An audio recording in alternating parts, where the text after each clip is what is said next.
Hi, I am here to teach you how to make a trick paper airplane.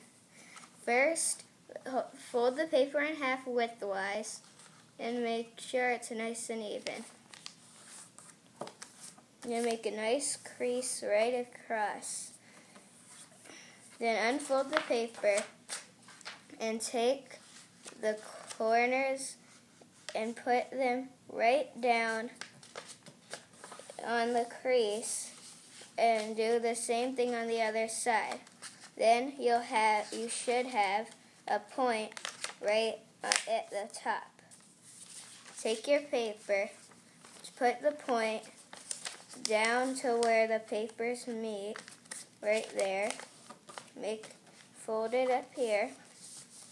Then take the paper, fold it in half on the crease.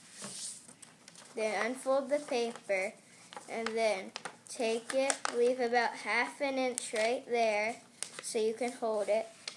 Fold it right down, do the same thing on the other side, try to match it up.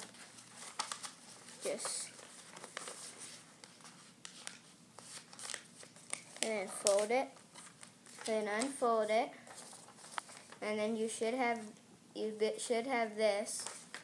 Then fold two flaps like this on each side of the paper of the wing.